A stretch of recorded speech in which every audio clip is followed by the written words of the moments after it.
Alô, alô, alô, beleza? Canal Tricolaço por aqui, já estamos mais uma vez prontos para falar das coisas do São Paulo Futebol Clube, como em todas as segundas-feiras. Meio de Copa do Mundo de clubes, né? Como é que tá aí? Acompanhando? O pessoal tá acompanhando e fica imaginando como é que seria se o São Paulo tivesse lá, não é verdade? Que poderia estar, né? Se tivesse um pouco de mais qualidade e os pênaltis contra o Botafogo entrassem e fosse a final e ganhar, enfim. É muita viagem, né? É muita viagem. Eu acho que isso tem que pensar nessas coisas bem aos poucos. A semana com assuntos meio que recorrentes, né? Não teve nada muito novo. Teve o Crespo na semana passada, a gente falou, Crespo veio hoje para São Paulo, amanhã faz a sua apresentação oficial como técnico do São Paulo Futebol Clube para o período meio de 2025 até o final de 2026, se ninguém pegar no pé e se ele trabalhar direito. E, junto com isso, e a expectativa é do que ele vai ter para contar como trabalho de preparação do time agora para o segundo semestre, alguns jogadores estão voltando para tratamento intensivo de treinamentos, de preparo físico, os jogadores que precisam, aqueles que passaram por cirurgia e por tratamento de contusões.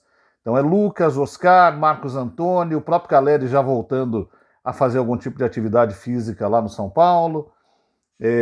Ferreira, quem mais que voltou ali? Teve mais algum jogador que voltou, que está ali fazendo esse tipo de abordagem um pouco mais intensa para poder voltar junto com o time que vai voltar na semana que vem a treinar e se preparar para o segundo semestre que vem aí, depois desse período de férias de meio de ano. E, claro, não podia deixar de ser a ruína que se transformou o São Paulo Futebol Clube, dirigido hoje pela pior diretoria da história, e agora eu não tenho mais nenhum tipo de aspas para colocar nessa frase. Quando a gente entra na internet e vê postagens de torcedores são paulinos importantes, de influenciadores, de jornalistas que trabalham cobrindo o São Paulo, é uma unanimidade agora, ninguém tem mais dúvida. Havia lá uma espécie de argumentação até um tempo atrás, quando se fazia esse tipo de afirmação. Havia quem fizesse algum tipo de comparação com o período Leco, e tenta estabelecer algum tipo de diferença, mas até isso acabou.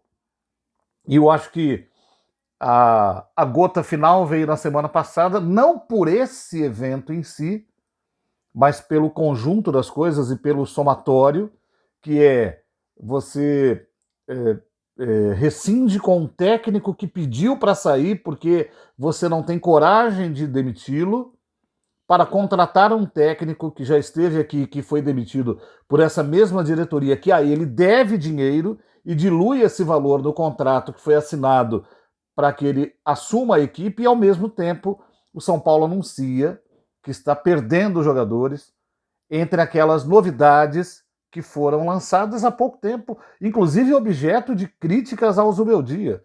Então, o assunto que mais chamou a atenção na semana passada e que está tendo praticamente um desfecho nesse começo de semana, a transferência do Matheus Alves, lá para o CSKA Moscou da Rússia, por um valor de cerca de 6 milhões de euros, daí algo em torno de 37 milhões de reais, um valor ridículo se a gente pensar nas outras vendas que outras equipes fazem, e ao mesmo tempo a gente fica tentando adivinhar quanto é que custaria essa rescisão se o São Paulo tivesse saudável e não tivesse por aí anunciando os seus jogadores. Porque a gente disse isso aqui antes do vídeo do Zubeldia. Qual era a vergonha da vez? A diretoria do São Paulo estava anunciando jogadores. Eles não foram na imprensa ou nas redes sociais e disseram vende-se jogadores. Mas a imprensa que cobre o São Paulo publicou. Se a imprensa que cobre o São Paulo publicou, é porque essa informação chegou via assessoria de imprensa ou via alguém mesmo da própria diretoria que tem algum tipo de contato com esses repórteres.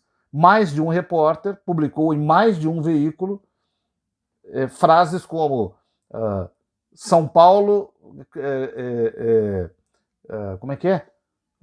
São Paulo coloca jovens à disposição do mercado, quer dizer, está assim porque você está vendendo, está anunciando. E na mesma semana surgiu a história da possível saída do Lucas Ferreira, o Ferreirão. Ninguém falou muito em valor, porque a primeira história do Matheus Alves pegou muito mal para essa diretoria. Aí começou a vazar uma história de que talvez fossem 8 milhões de euros, aí vem uma conversa.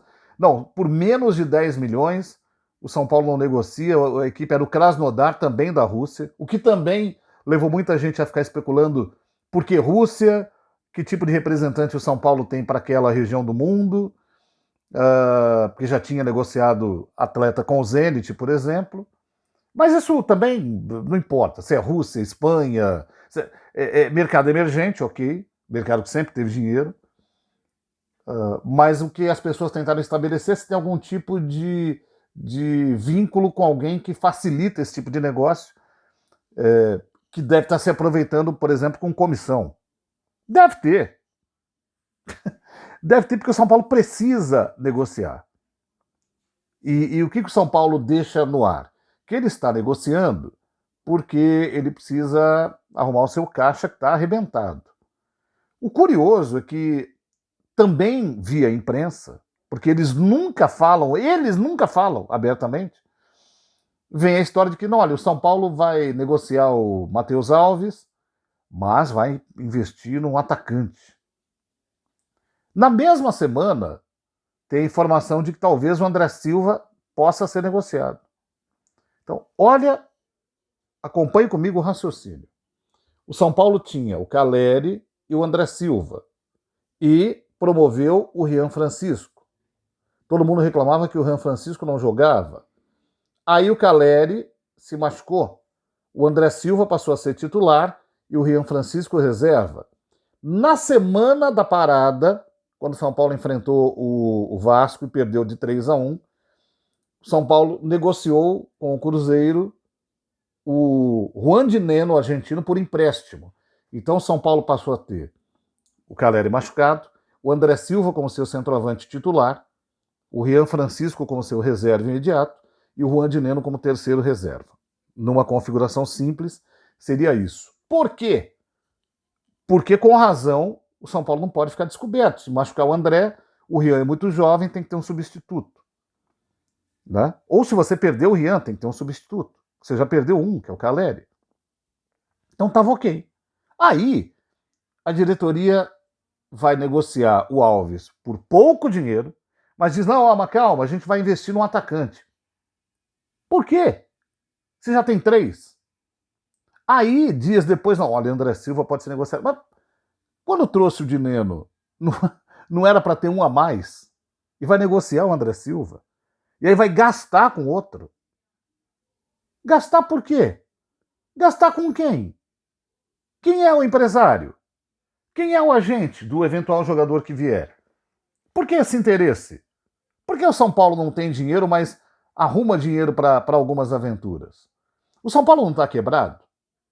Não vai entrar 37 milhões de reais, um dinheiro de pinga, mas dinheiro? Por que esse dinheiro não vai para o caixa para cobrir rombo? Ou não tem rombo? Ou São Paulo pode sair contratando? Aí tem essa história do Biel. O Biel está sendo falado há mais de uma semana. Jogador bom só, viu? Nada demais. Nada demais. Jogador que sempre entrou no segundo tempo nas equipes onde atuou. Tem qualidade, não estou falando que não tem. Estou dizendo quem é o jogador. Não é ninguém para resolver. Por que você vai investir num jogador que não é para resolver e ainda fica tratando como uma grande contratação? Então, olha a sequência. Em uma semana, hein? Em uma semana. Alves negociado, podendo negociar Lucas Ferreira, mas aí recua, diz que só negocia a partir de 10. Daqui a pouco vai aparecer uma proposta de 10 e eles vão ter que negociar. Mas o dinheiro é para acertar o caixa, mas acertar o caixa a gente vai, só que vai trazer um atacante. E fica falando do Biel para cima e para baixo. Cara, é muito erro junto. É muito erro junto. Aí tem essa história de que O São Paulo pode, além do Alves e do Ferreirão, se vier, aí, tem o Pablo Maia, que o Pablo Maia é um ativo já desde o ano retrasado, mas o São Paulo, querendo negociá-lo, não teve lá muita sorte, porque ele sofreu uma contusão séria, ficou quase um ano parado, voltou, quebrou de novo, só que aí voltou um pouco mais cedo, que é o caso de agora, então o São Paulo volta a propagandeá-lo. Mas vamos combinar que ele já está desvalorizado a essa altura, né? Porque não tem jogado, não tem mostrado a sua qualidade por aí, é muito fácil que ele fique num patamar abaixo do que se esperava para ele. Não vai ficar igual o Alves, mas não vai ser um cara que vai sair por 50 milhões de euros. Esquece, isso não vai acontecer. Né? Nem por 40, nem por 30. Vai ser coisa aí perto de 20, e olha, se for perto de 20, São Paulo vai levantar, vai soltar fogos. O que é um absurdo, mas é o que é a realidade. Então a gente está trazendo, São Paulo está trazendo um técnico novo para cobrir a saída de um técnico que até hoje não se sabe, não ficou claro se era um projeto da diretoria não ter mais. Tem o Igor Vinícius que foi para o Santos também e que vazou a informação que talvez o Crespo quisesse utilizar. Bom, paciência, não vai usar. E o Igor Vinícius já tinha dado o que podia no São Paulo. Né? Mas é um jogador a menos. Então o Crespo está chegando com Igor Vinícius a menos, talvez Alves a menos. Para por aí. Se o Ferreirão sair, aí teremos mais um problema. Mas é um time que não dá nenhum tipo de suporte, de segurança para o técnico que está chegando aí. E, de novo, ninguém fala. Casares não fala, Belmonte não fala, Rui Costa não fala. Descobri essa semana através do Eduardo César, o Edu Papo de Bola, que o Rui Costa vira e mexe na entrevista lá nas rádios do Sul. Eu nunca ouvi a voz do Rui Costa aqui em São Paulo. Eu trabalho no Grupo Bandeirantes, eu trabalho na Rádio Bandeirantes, não trabalho no esporte, mas trabalho lá. Eu não me lembro a última vez que o Rui Costa falou lá. Até porque tem uma coincidência de horário, não é sempre que eu consigo ouvir o programa da noite, por exemplo. O da hora do almoço também não, mas eu estou sempre por ali, estou vendo às vezes quem entra no ar, recebo e-mail. Não me lembro do Rui Costa dando uma entrevista de meia hora, uma hora. Já teve, mas faz muito tempo que não dá. E no Sul está sempre dando. Porque tem os contatos, os caras conhecem, ele vai e fala do São Paulo lá. É só o que tem. Casares não fala nunca. Belmonte não fala nunca. E esses caras sempre posam de certos. Então, se você ainda tem dúvida, a diretoria. Mas ganhou a Copa do Brasil, o Leco não ganhou nada. Pelo amor de Deus. Ganhou o Paulista. Pelo amor de Deus. O Corinthians foi campeão paulista agora. Isso não quer dizer que ele não tem uma das piores diretorias da sua história com esse maluco do Augusto Melo que os caras querem ver preso. Então vamos lá. O presidente aumentou a receita, ganhou mais dinheiro com a marca São Paulo, vendeu o naming rights do estádio, negociou um novo contrato de uniforme com outra marca que ao que se sabe, paga mais do que pagava a anterior. Fez um contrato de patrocínio de camisa que na época que fechou era o maior do Brasil, depois perdeu valor, mas ainda é alto.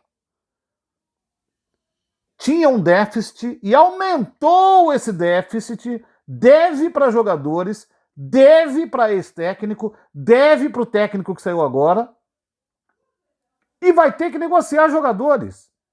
É ou não é a pior diretoria da história do São Paulo? É fora Casares.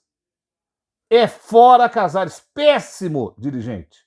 Péssimo presidente. Secundado ou acompanhado de um dos piores diretores de futebol da história. Sujeito que falou, quem comprou barato do São Paulo não compra mais. Aliás, não compra nem pelo que é hoje, vai comprar pagando mais ainda. Nunca aconteceu. Tá vendendo mais barato. Tá passando o chapéu. Tá pedindo pelo amor de Deus. É a pior diretoria da história do São Paulo. A pior. Não teve pior que essa. Não teve pior que essa. E dá muito medo de para onde esses caras podem conseguir levar o São Paulo um dia. Eles são péssimos. Eles são horrorosos.